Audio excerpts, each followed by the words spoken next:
freezing rain. Shut down in Oklahoma City.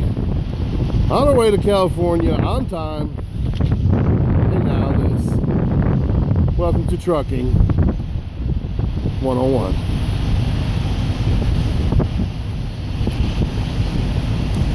And yes, I'm in shorts because we just left North Carolina yesterday and it was 80 degrees and now it's 20 in the middle of Oklahoma.